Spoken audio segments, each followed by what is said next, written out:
Salita mo na si Chocolate.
po ako.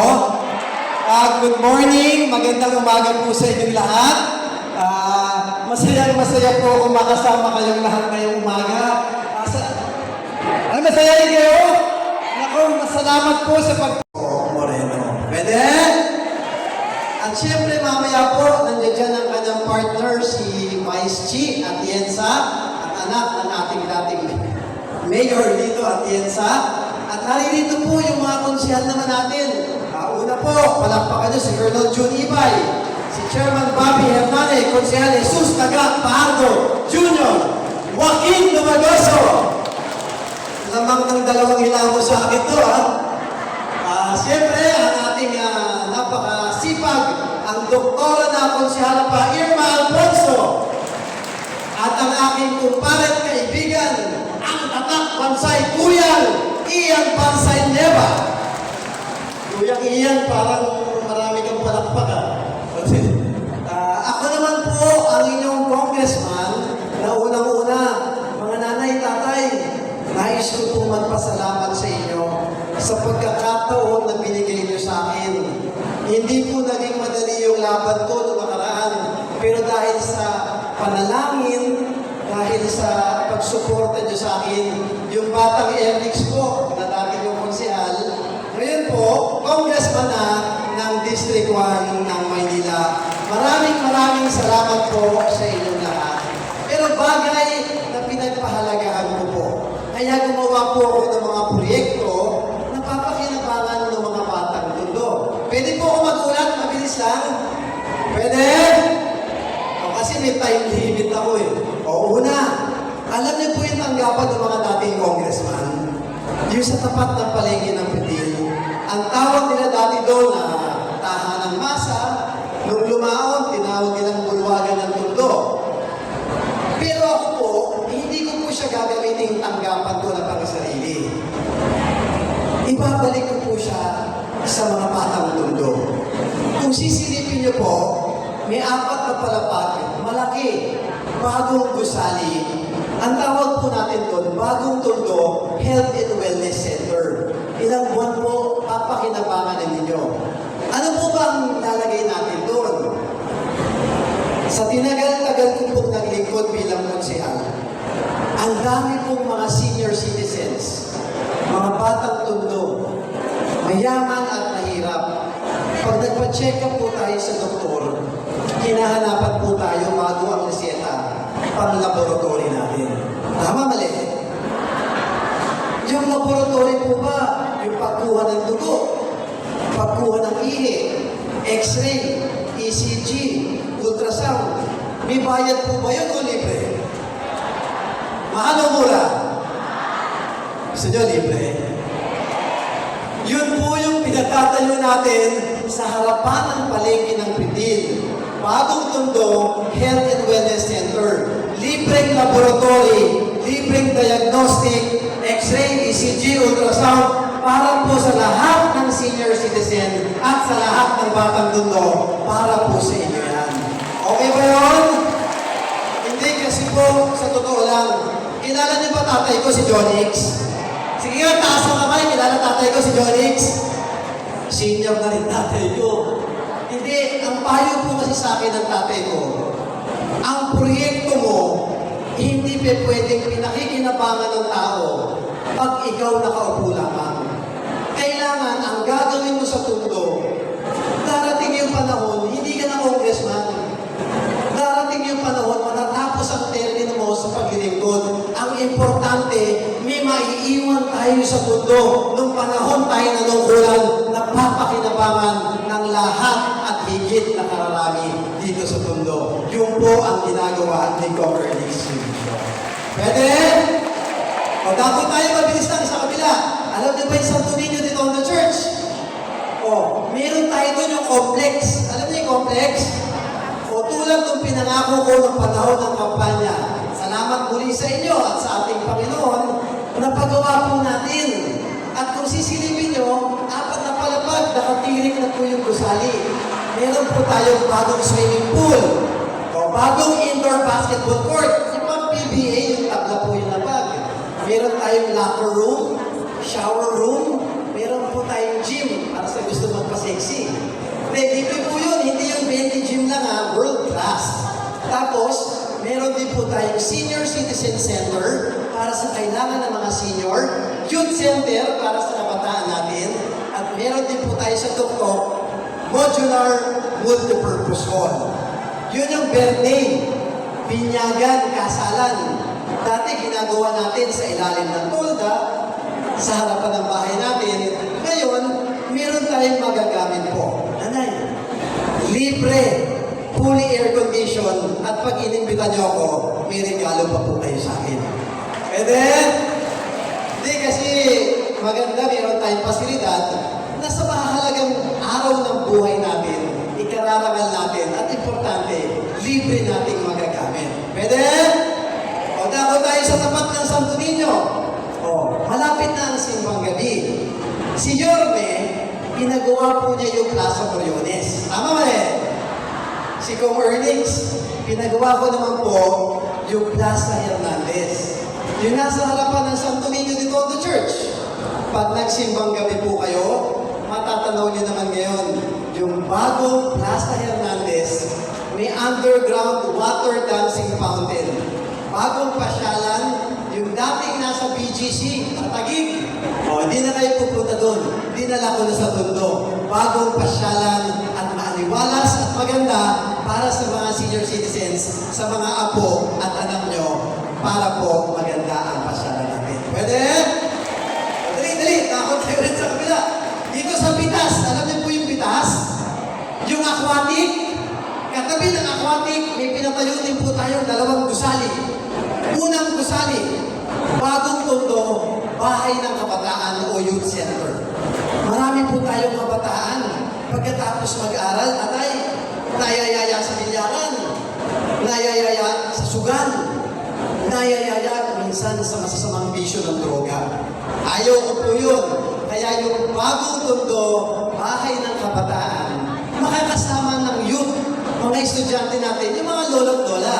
Nanay, pwede rin po kayong tumambay doon. Kasama ang mga magulang. May game room, dance studio, dati nagpa-practice sila sa kalsada. Ngayon, may dance studio na at may libreng recording studio para sa singer, artist, rapper, at higit sa lahat, si Kong Ernix na po ang susuporta sa lahat ng may talent na mga batang Tondo para wala silang gastos sa pag-aaral nila at develop ng kanilang mga talento. Okay ba yan, Nanay? Pati ka, ito ang pinaka-importante. Pasensya na kayo, hinahap po ako. Kasi ito po yung mga ginawa natin, gusto ko malaman nyo. Katabi din noon, napapagitnaan ng youth center at ng aquatic, ito po ang kinararangal ko sa lahat. Akala ko hindi ko magagawa. Dahil sinabi na nila, sa unang termino mo, Kong Ernix, hindi na kaya. Ang dami mo nang pinatayo. Pero nagpapasalamat po ko sa Panginoon at kay President Bongbong Marcos at kay Speaker Martin. Tinulungan po niya ako. Marami na po tayo dito sa Tondo. Libreng elementaryo. Tama mali? Sa katotohanan nga, si Yorme pinagawa pa yung Rosario Almario Elementary School.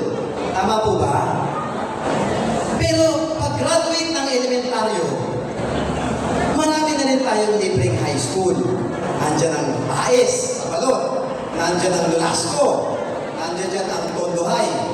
Pero pagkatapos nilang mag-high school, gagraduate na, magkokolehiyo, tanong ko po sa inyo, dito sa Tondo, meron na ba tayong libreng kolehiyo? Meron ba na? Sa tingin nyo, maganda ba kung meron? Eh kasi, nag-a-apply yung mga apo nyo sa PLM, sa UDM, pupunta pa ng City Hall. O, gusto nyo ba magkaroon ng libreng kolehiyo dito sa Tondo?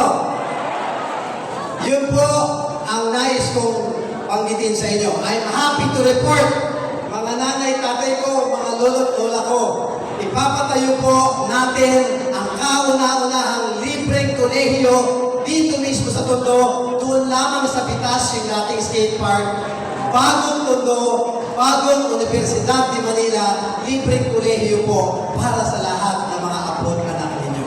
Pwede? Ako, salamat po. Teka lang, ito mabilis na. Last 2 minutes. O, yung programa ko rin po na importante sa mga senior, unang-una, yung butika ni Kong, libreng maintenance medicines ng mga senior citizen. Magpapalista lang po kayo sa barangay chairman nyo, sa BTS namin, o pumunta kayo sa Baltasar, sa tanggapan namin, at kami na po ang mag-ahatid ng mga maintenance medicines nyo. Pwede? Pangalawa, lab ni Kong. Dahil lab ko kayo, habang inaantay natin yung wellness center natin na libreng laboratory, iniikot po namin ang libreng laboratory at diagnostic center sa lahat ng barangay dito sa Tondo. Pag ginawa sa barangay 1, okay lang kahit hindi kayo taga ron. Pumunta po kayo at magagamit nyo po yung libreng laboratory services natin. Pwede? Okay, ito na. Wheelchair, tungkod, walker, nebulizer, pang-blood pressure ninyo, pang-BP, hearing aid, oxygen, lahat po yan medical devices. Kung may nangangailangan po sa inyo, kaanak, kaibigan nyo o maging kayo, at hindi nyo po kayang bilhin, pwede po ba si Kong Ernix na magbibigay ng libre sa inyo ng mga gamit na yan? Pwede? Kasama rin po sa programa natin yan. At ang isa sa pinaka-importante, yung HAP ni Kong, Hospital Assistance Program. Ito po, marami tayong natutulungan at nangangailangan ng batang Tondo. Alam niyo po ba yung hospital ng Tondo Medical Center? Sa Balot. Alam niyo po ba yung Jose Reyes? O alam niyo po ba yung PGH? O yung sa Quezon City, Heart Center, Lung Center, National Kidney Center, at Philippine Children's Medical Center. At meron pa, yung mga nababalian ng buto, Sa orthopedic, marami tayong seniors na napapasyente dyan. Nagkikisuyo po ako sa inyo. Pakatandaan po natin at ipaalam natin sa mga mahal natin sa buhay. Tulungan po ninyo ako maging lingkod bayan. Meron po akong programa. Pag na-hospital, kilala nyo sa mga hospital na yan, National Government Hospital, pakisuyo, huwag po kayong mag-aabono ng sariling pera. Huwag din po kayong mangungutang. Andito po si Congressman at ako po ang magbabayad ng mga hospital bill ninyo sa mga hospital na yan. Sa totoo lang, ayoko po may mamamatay na batang tundo dahil lamang sa kahirapan. Kaya ang programa na Hospital Assistance Program, maraming maisasalba. At ang trabaho ni Congressman, hindi lamang po mag-ikot na mag-ikot. Dapat makapagtuklong tayo ng buhay ng kapwa natin. Pwede? At meron tayong hospital dito sa Moriones, yung pangmayaman. Alam niyo ba yung hospital sa Moriones? Ang tawag nila doon, ano? Manny Johnston. Kahit Manny Johnston yun, nagpapasalamat po ako sa kanila. Walang batang tundo, walang senior citizen, walang bata dito sa tundo natin na gustong pumunta at magbayad sa mahal na ospital. Wala. Hanggat maaari gusto natin sa mura. Tama mali? Pero pag ang asawa ninyo, ang anak ninyo, nag-aagaw buhay, iisipin mo ba kung mahal o mura? Ang importante, maisag ba natin yung buhay ng pasyente? Tama mali? O, pag pinasok nyo sa Mary Johnston, huwag na po kayo mag-alala. Kinausap ko sila, kahit private, kahit pangmayaman, hanggat kaya ko lang naman, na-emergency yung anak nyo, ako na magpabayad nyo kahit sa Mary Johnston. Pwede? Yan po, mga programa ni Kong Ernix. Sana po, pakinabangan ninyo dahil ginawa po natin yan para sa lahat ng senior citizen at lahat ng batang tundo. Ito po ang kamao na nasa dibdib, ang simbolo ni Congressman. Pag nakikita nyo ko, babatiin nyo kung ganito ha. Pwede? O sige, muli po sa inyo lahat, mga minamahal kong lolo at lola, nanay at tatay, mahal na mahal po namin kayo ng Your Miss Choice. I love you! At pagpalain po kayo lahat ng buong may kapal. Manila! God first, salamat!